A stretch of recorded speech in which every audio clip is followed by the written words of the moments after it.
one of the areas that are, sort of like where the action is at right now in the regional anesthesia, acute and chronic pain world. So we have a nice lineup of talks and world experts. So we're going to get going with Kenneth Candido from Chicago. He made it all the way from New Jersey to Chicago, where he found his professional home. He doesn't need much introduction, so he's obviously a full professor of anesthesiology and surgery. He's done a couple of things, like 100 clinical trials, phase 1 to phase 4. He is approaching how many was it, like 1,000 presentations, over 200 publications, 100 book chapters. So, he also has one distinction in our American society. He's one of the few people who has chaired both a spring and a fall meeting. We have 2 meetings because, more merrier, although we, 2 big meetings, we don't have all the wonderful European meetings. So it makes a lot of sense, so I like to span the whole spectrum. So he's gonna talk about targets for peripheral neurostimulation or modulation in chronic pain.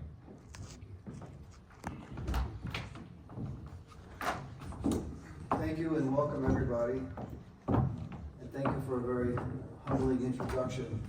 I have about 210 peer-reviewed publications, but nothing to date on the use of peripheral neurostimulation for chronic pain. And that's because I got into this domain a little bit later than some of my colleagues.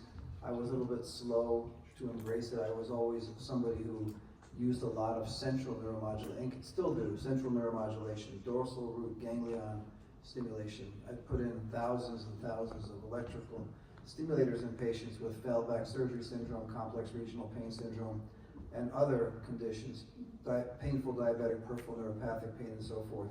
But I did start to transition myself recently into this domain. I have no disclosures, no conflicts of interest. I don't receive any funding at all in relationship to the use of neuromodulatory devices. At one time I did receive from Abbott, St. Jude Medical, because I was a speaker there for many years, but not recently. I did borrow a couple of slides from Konstantin Slavin, who's a colleague of mine at the University of Illinois College of Medicine. He's a neurosurgeon. He's written extensively about neuromodulatory devices, both central and peripheral, and he lent me a couple of nice articles, especially historical ones, which we'll discuss. And in the next 12 minutes or so, I'm going to talk about the relevant history of peripheral neurostimulation. Most of you don't know this, but peripheral neurostimulation actually preceded the use of central devices of dorsal column stimulation by about 1 year. I found that to be fascinating. What are the more common targets for the use of peripheral neurostimulation? A generalized approach to these patients. Do you do this in your office? Do you do this in the operating theater? And of course you could do both. Do you use fluoroscopy to help guide your needle and your electrodes to your target, or do you use ultrasound? And of course you could use both. And what are the future directions of neurostimulation? Fascinating history dating all the way back some 56, 57 years or so to 1966, when the investigators, Pat Wall and William Sweet, actually used a single needle electrode, similar to a stimulating needle that we would use in regional anesthesia if we were doing peripheral nerve block. And they had 8 volunteers, 4 who received 30 minutes of electrical stimulation and 4 who received only 2 minutes of electrical stimulation. And of those 8 patients and those who received 30 minutes of electrical stimulation, there was a prolonged period of analgesia in those patients that exceeded both in scope, magnitude, and duration the effects of the stimulation itself, and they found this to be fascinating. In the 4 patients who only received 2 minutes, they had very little benefit from this electrical peripheral nerve stimulation. In fact, it only lasted for a few seconds. Interestingly enough, they actually practiced upon themselves. So they stuck these needles into their infraorbital nerves of themselves. What does this remind me of? It reminds me of when August Beer in 1899 or so and his assistant Hildebrand stuck needles in their spines for spinal analgesia and injected pontocaine into their spines with giant large bore needles with large egress of cerebrospinal fluid, and then celebrated after, of course, they tested the spinal block by squeezing their testicles of each other, which is kind of crazy, but I think the infraorbital nerve did not require any testicular grabbing in this case. So they stimulated their infraorbital nerves. They had a tingling or a buzzing sensation near the threshold. They used 100 cycles per second, or 100 hertz, and they had a protracted analgesia with pinprick and touch that lasted far beyond the duration of the electrical stimulation. So this preceded our knowledge and the historical advent of the use of central or dorsal column stimulation, which, as we all know, was conducted by Norm Shealy from Wisconsin. He's actually somebody who I had met in the infancy of my career. But Norm Shealy in 1967 had a 70-year-old patient with bronchogenic carcinoma, severe thoracic and abdominal pain, and he only had 1 to 2 months to live, and they didn't know what to do with this patient. The patient's daughter was a certified registered nurse anesthetist, and the daughter convinced her father that he ought to consider this totally experimental device of placing an electrode into the back through a thoracic laminectomy performed at T2, T3. And they actually put what was called a Vitalium-covered lead, and you can see that as part of this publication, a Vitalium-covered lead, 3 to 4 millimeters in size, into this patient's back. They sutured it into the dura, and it actually stayed in the patient for the duration of the patient's life, which was some 3 to 4 months actually. So this was the first forerunner of our conventional use of spinal stimulation. And the history is very replete with all sorts of technological changes which have occurred. These slides are courtesy of one of the museums that is in Minnesota, Rochester, Minnesota, for one of the companies, Medtronic company, which has a lot of the historical equipment which was utilized. You can see that in some cases it's quite small. This is the size of an American 1-cent piece, and you can see some of the evolutionary processes which have occurred. And of course, implantable pulse generators have gone through an evolutionary phase as well. Many companies continue to compete for these services in the United States. I think it's a little bit less rigorous here in the European continent in terms of some of the constraints economically about making this applicable for all individuals who might be acceptable for this technology, both central as well as peripheral. The Medtronic system, Abbott, St. Jude Medical makes a battery called the Proclaim XR. Boston Scientific makes the WaveWriter. The New Vectra company was in vogue for about 8 years. They went out of business in 2020. They declared bankruptcy. Saluda Medical, Mainstay, and Biotronic. All these companies compete for the business. When I started my career, we only had 2 companies. We had Medtronic and we had St. Jude Medical, because they were the makers of pacemakers in the United States. And then we expanded to Boston Scientific, and now we've got about 12 competing entities. So the first report of use of peripheral nerve stimulation for pain relief using a multi-contact electrode system, which was published in 1979 by Nashold, involved the use of a multi-contact peripheral nerve stimulator under direct vision placed over the sciatic nerve. And here's their publication here. You can see the exposure here. The first report of actually implanting a device for ulnar neuropathy was also done under direct vision by Susan McKinnon and her colleague at Washington University, Barnes Jewish Hospital, St. Louis, not far from where I practice. Dr. McKinnon is still practicing. She's 74 years old. She's from Canada. She has become one of the world's most leading authorities, not just on neurostimulation for peripheral nerve conditions, especially of the upper and the lower extremity, but also in nerve transplantation, nerve regeneration, nerve grafting. I've sent many of my recalcitrant pain patients down to St. Louis for evaluation and treatment by Dr. McKinnon. And so this was the outcome following implantation of an ulnar nerve stimulator, again under direct vision. One of the unique features of this device was basically extrapolating. Again, our surgical colleagues have a lot of experience starting the ball rolling, not just in chronic pain management, but in regional anesthesia. We know, of course, regional anesthesia was founded by surgeons. This is a mesh electrode similar to what would be utilized for hernia repair, utilizing mesh technology to maintain the integrity and the stability of the lead, placed again over the sciatic nerve under direct vision by Mobbs and Associates.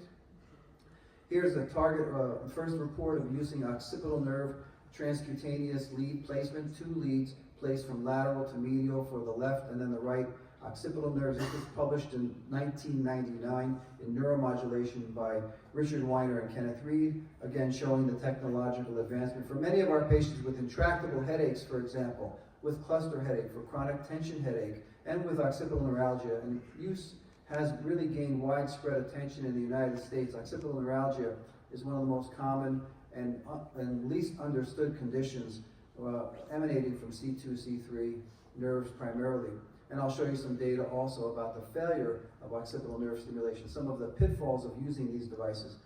Most of the targets that I potentially use in my practice are related to the upper and lower extremities. This is taken nicely from Jason Pope, who's in Santa Clara, California. Jay Pope, who's done a world of research on these topics. He trained with Timothy Deere in West Virginia and then started his own unique practice. He's written, as well as Professor Slavin, on these topics extensively. This is a beautiful book. If you have an interest in peripheral neurostimulation, it's called Stimulation of the Peripheral Nervous System, the Neuromodulation Frontier. Slavin is the editor, and Pope has written extensively chapters about using these technologies for the extremities.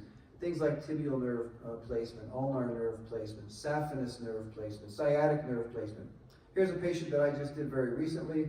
Here I am in the operating room marking out the target for bilateral tibial nerve stimulator, peripheral nerve stimulator placement in somebody with recalcitrant pain in the distribution of the tibial nerve, who failed, from one of my colleagues, to derive any benefit. First, from a conventional tonic stimulator placed in the low thoracic spine, did not do anything to capture his pain signals. Then he had DRG placement trial with another colleague, and that also failed. And finally, they asked me to place these devices. You can see I'm mapping out how much space I'll need to implant this lead.